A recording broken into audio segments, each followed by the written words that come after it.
बॉलीवुड फिल्में इंडियन लड़कियों को टॉक्सिक फेमिनिस्ट बना रही है। ये है अंकिता, एक 21 साल की लड़की जो शुगर बेबी है एक 49 साल के आदमी निखिल की। जब उससे सवाल पूछा गया कि वो इतने बड़े आदमी के साथ रिलेशनशिप में क्यों आई, उसका कहना था मैं काफी हेल्पलेस थी, अकेली पड़ गई थी और मेरे पास जॉब भी नहीं था, यानी कि सिर्फ पैसों के लिए। मेरी फैमिली की खुशी के लिए मेरा खुश रहना जरूरी है, ये जवाब था गुरुग्राम की एक मैरिड औरत का जब उसके हुकअप पार्टनर ने उससे पूछा कि तुम शादीशुदा होते हुए भी मेरे साथ हुकअप क्यों कर रही हो, अपने हस्बैंड को चीट क्यों कर रही हो, having sex with multiple partners, having sex outside of the marriage, having a sugar daddy जो तुम्हारे सारे अय्याशों के पैसे भरे।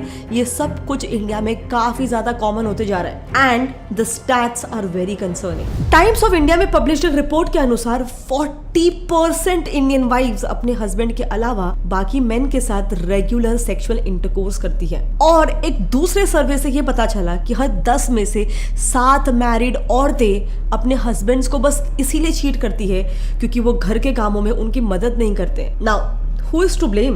Well, हम चाहे या ना चाहे बॉलीवुड इंडियन गर्ल्स का ब्रेन वॉश कर रही है, क्योंकि बॉलीवुड जिस तरीके से अपने मूवीज में एक स्ट्रॉन्ग इंडिपेंडेंट वुमेन दिखा रही है उसमें काफी मेजर फ्लॉज है। कितने वर्ष के थे जब आपने अपनी वर्जिनिटी से मुक्ति प्राप्त की? I was just 16. When I was 20. एक तो सौदा की थी, मैं जब 19 साल की थी।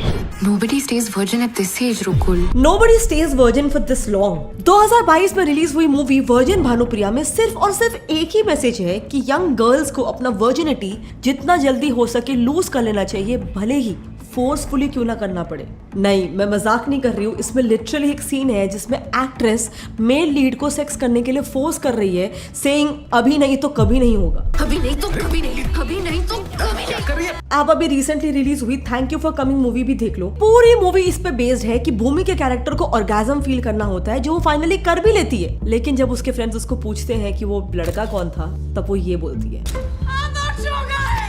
चिपकी तो ये प्रोफेसर के साथ भी थी, राहुल के साथ भी थी और वो रबड़ी वाले के साथ भी। Now don't get me wrong, एक लड़की डेफिनेटली ऑर्गेज्म डिजर्व करती है और ये मैसेज इस मूवी में जो कम्युनिकेट किया गया है उसमें कोई प्रॉब्लम नहीं है, लेकिन ऑर्गेज्म चाहिए तो रैम्पेंटली डिफरेंट पार्टनर्स के साथ सेक्स करो, ये मैसेज किस हद तक सही है। And having sex left right and centre को इतना ज्यादा ग्लोरीफाई क्यों किया जा रहा है? इन दोनों भी मूवीज में अगर आप देखोगे तो फीमेल लीड को एक स्ट्रॉन्ग इंडिपेंडेंट वुमेन, एक ट्रू सिंबल ऑफ फेमिनिज्म बताया जा रहा है। थैंक यू फॉर कमिंग का तो पूरा मार्केटिंग ही फेमिनिज्म छोड़ दो, स्मैशिंग पेट्रियार्की के अराउंड बेस्ड था। Best way to smash patriarchy is to achieve something. मतलब मूवी में क्या बताया जा रहा है और स्मैशिंग पेट्रियार्की, इसके बीच में मेरे हिसाब से कोई रिलेशन नहीं है।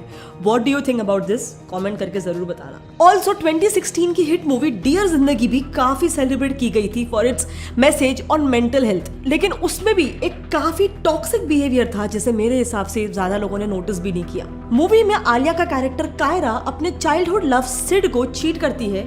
Hey. I slept with Raghuvendra. और रघुवेंद्र नाम के फिल्म मेकर के साथ हुकअप करके उससे अटैच हो जाती है, लेकिन फिर रघुवेंद्र जब उस पर चीट करके किसी और से शादी कर लेता है। किसकी मंगनी हो गई? रघुवेंद्र की। कब? पिछले हफ्ते। तब ऐसा बताया गया है मूवी में कि कायरा ट्रॉमा में चली जाती है और फिर पूरी मूवी उसी के बारे में है कि वो अपने ट्रॉमा से कैसे हील करती है। सो बेसिकली कायरा को विक्टिम बताया गया है, जबकि चीटिंग तो कायरा ने भी सिड के साथ की, पर पूरी मूवी में उस पर इतना हाईलाइट नहीं किया गया। क्या इसका मतलब ऐसा है कि लड़की के साथ हुआ तो इट्स कम्प्लीटली रॉन्ग, पर वही किसी मेल के साथ हुआ तो सब कुछ ओके है? एक और एग्जांपल लेते हैं, लेकिन उसके पहले डोंट यू थिंक वुमेन का ऐसा so called bold portrayal women safety point of view से भी काफी डेंजरस हो सकता है, specially cyber crime and call frauds के लिए जिसके प्राइम टारगेट्स काफी बार औरतें होती है। इसीलिए अभी एक्सट्रीमली इंपॉर्टेंट है कि इंडियंस जितना हो सके स्पैम और अनवांटेड कॉल्स अवॉइड करें, लेकिन वी ऑल नो इन्हें अवॉइड करना मुश्किल ही नहीं, ऑलमोस्ट नामुमकिन होता है। But don't worry, get contact लाया है इस प्रॉब्लम के लिए काफी यूनिक सोल्यूशन। ये ऐप का सबसे इंटरेस्टिंग फीचर है कि इसमें आप देख सकते हो कि लोगों ने आपका नंबर अपने फोन बुक में किस नाम से सेव किया हुआ है, which is the most fun. जैसे मेरा आप देख सकते हो कितने वियर्ड नेम से सेव किया है, Nikita kiddo CST, back office gets at jobs. इतने फनी नेम्स क्यों यार, मेरा नाम निकिता ठाकुर है। But on a serious note, ये स्पैम कॉल्स को भी ब्लॉक कर सकता है और आपके कॉल आंसर करने से पहले ही कॉल आइडेंटिफाई भी कर सकता है, विच इज ग्रेट। मैंने गेट कॉन्टैक्ट ऐप का लिंक नीचे डिस्क्रिप्शन में डाल दिया है, उसे जरूर चेकआउट करना। और ये ऐप आपको easily play store, app store या फिर ऐप गैलरी पर भी मिल जाएगा।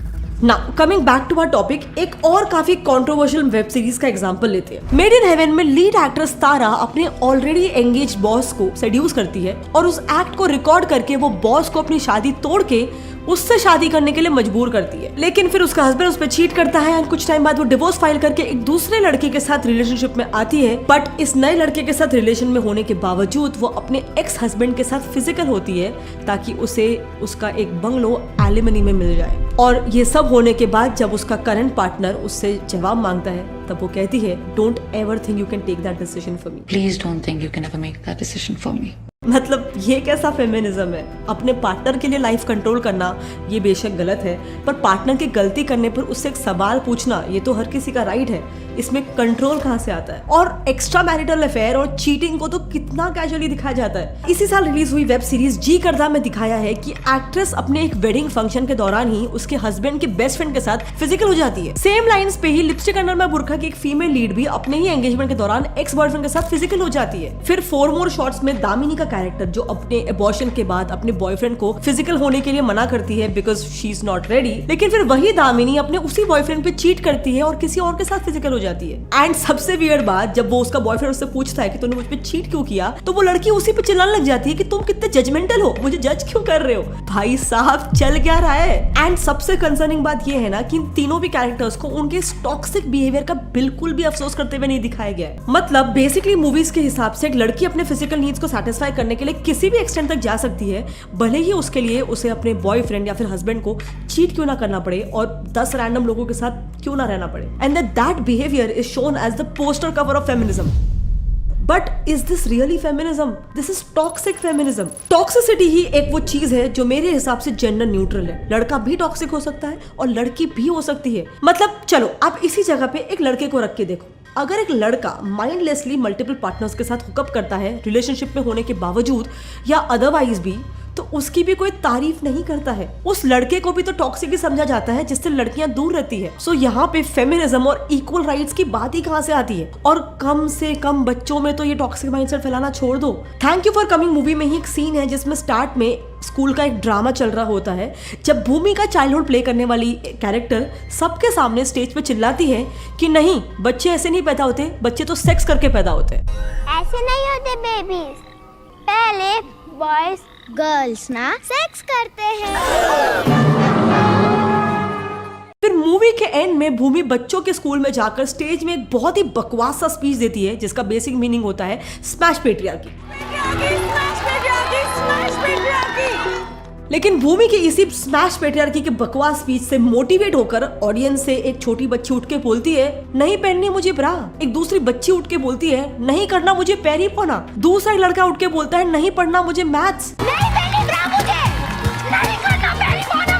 क्या नॉनसेंस है? आप मुझे बताओ, अगर ये मूवी एक कोई 12-15 साल की बच्ची देखती है, बच्चा भी देखता है, उसके दिमाग में क्या चल रहा है कि अगर उसे एक एजुकेटेड मॉडर्न वुमेन बनना है तो ऐसे करो, ब्रा पहनना और पैरी पौना करना छोड़ दो, जो कि ट्रेडिशनल चीज है। उसमें पेट्रियार्की कहाँ से आती है? एंड याद रखना, आप चाहो या ना चाहो, यही बॉलीवुड फिल्म में आपके सोच को कंट्रोल कर रही है। हाल ही में एक prominent think tank Oxfam India ने बॉलीवुड की 2009 से 2018 तक की मूवीज को स्टडी किया। इन मूवीज में 3 idiots, Dabangg 2, student of the year, Dhoom 3, Chennai express ऐसी कुछ प्रोमिनेंट फिल्म्स थी। जिस सर्वे में ये मालूम पड़ा कि बॉलीवुड की 88% मूवीज में वुमेन को बहुत ज्यादा नाइव यानी कि भोली, फ्रैजाइल और अनरीजनेबल यानी कि बेवकूफ बताया जाता है। इसके साथ ही इन मूवीज में वुमेन को उसके क्लोथिंग्स और एक्शन से काफी ज्यादा सेक्सुअली रिवीलिंग भी बताया जाता है। अब इसके बाद वुमेन के ऐसे पिक्चराइजेशन से बॉलीवुड में जो सोसाइटी पे इंपैक्ट क्या होता है उसे जानने के लिए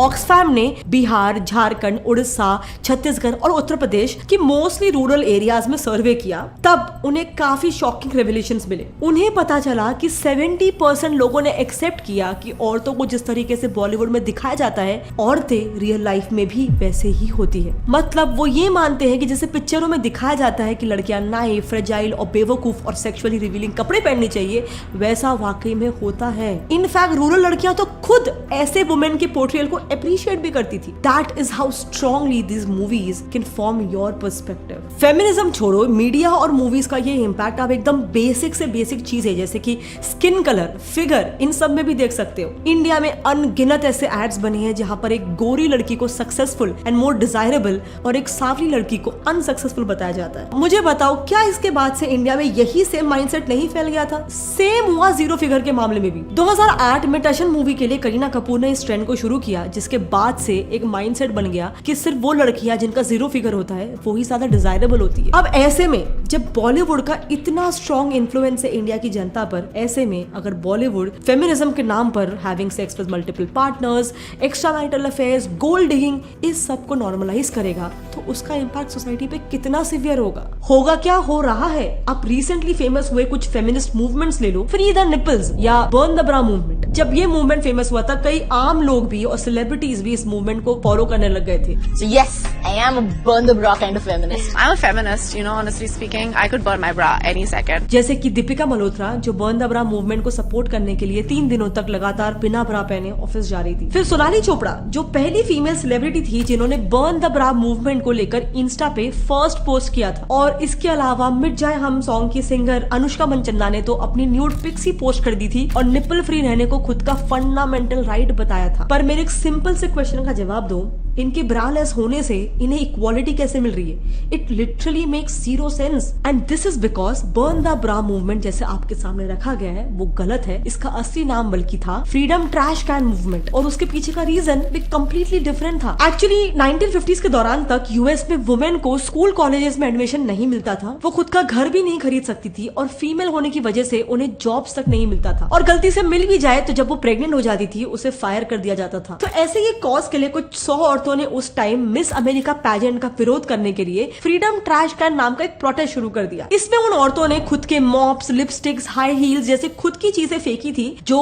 यूजुअली वुमेन को स्टीरियोटाइप करती थी। फिर उन्हीं 100 औरतों में से एक औरत ने अपना खुद का ब्रा उतार कर उस ट्रैश कैन में डाल दिया और तब से कुछ लोगों ने इसे बर्न द ब्रा मूवमेंट बुलाना शुरू कर दिया। इसका लिटरल मीनिंग ये नहीं था कि लड़कियों को ब्रा नहीं पहनना है क्योंकि लड़के भी तो नहीं पहनते। This literally make zero sense and जितने जल्दी आप ये समझो उतने ही जल्दी आप अपने फ्रेंड्स को, अपने फैमिली को, अपने आप को बॉलीवुड के इस फ्लॉड कॉन्सेप्ट ऑफ फेमिनिज्म से दूर रख पाओगे। एंड ऑफ कोर्स जैसे हर चीज के दो पहलू होते हैं, बॉलीवुड ने ऐसी भी कई सारी कहानियां बनाई हैं जिसमें ट्रू फेमिनिज्म दिखाया है। इंग्लिश विंग्लिश, चक दे इंडिया, पिंक, थप्पड़, क्वीन, ये मेरे कुछ फेवरेट मूवीज थे जिनके फीमेल लीड्स काफी ज्यादा इंस्पायरिंग थे और एक सही मैसेज लोगों को दे रहे थे। इन मूवीज में जिस तरीके से औरतों को एम्पावर होते हुए बताया है वो मेरे हिसाब से एक ट्रू आइडिया ऑफ फेमिनिज्म है। आपका इसके बारे में क्या ख्याल है? क्या बॉलीवुड की कई सारी फिल्में out and out toxic feminism promote करती है? एंड आपको पर्सनली कौन सी मूवीज, कौन सा सीन या कौन सा डायलॉग पर्सनली गलत लगता है? नीचे कमेंट करके जरूर बताना। Also since we are speaking about Bollywood, मेरे क्वेश्चन का जरा जवाब देना। राखी सावंत, उर्फी जावेद और अभी का लेटेस्ट औरी, इनका काम क्या है? इनकी लेटेस्ट मूवी या सॉन्ग कब रिलीज हुआ था? नहीं पता ना, मुझे भी नहीं। लेकिन आप अभी अपना इंस्टाग्राम खोलो, आपके फीड पे इनके हजारों वीडियोस आ जाएंगे। कैसे? इंडिया का फेक पापराजी कल्चर। सीधे शब्दों में बोलूं तो इनके पिक्चर्स आपके फोन में इसीलिए आते हैं क्योंकि कई सारे सेलिब्रिटीज अपनी एक पिक्चर खिंचवाने के लिए 50,000 रुपए तक देते हैं। यस, पापराजी की एक पूरी इंडस्ट्री है जिसमें ये काम कैसे करते हैं, ये कितने पैसे बनाते हैं, बेसिकली ये पूरी इंडस्ट्री कैसे काम करती है, बहुत ही इंटरेस्टिंग है। इस पर हमने डिटेल वीडियो बना रखा है, अगर आप वो देखना चाहते हो तो आप यहाँ पे लेफ्ट पे क्लिक करके उसे देख सकते हो। और हाँ, जाने से पहले गेट कॉन्टैक्ट एप्लीकेशन को डाउनलोड करना मत भूलना, ये जानने के लिए कि लोगों ने आपका नंबर अपनी फोन बुक में किस नाम से सेव किया है। सो डिस्क्रिप्शन में दिए गए लिंक से गेट कॉन्टैक्ट ऐप को डाउनलोड कर लेना। एंड प्लीज लोगों को बॉलीवुड के टॉक्सिक फेमिनिज्म से अवेयर करवाने के लिए इस वीडियो को जितना हो सके अपने फ्रेंड्स और फैमिली में शेयर करना, ताकि वो भी समझे कि बॉलीवुड उनके माइंड के साथ कैसे खेल रहा है। मिलते हैं अगले वीडियो में, तब तक के लिए जय हिंद।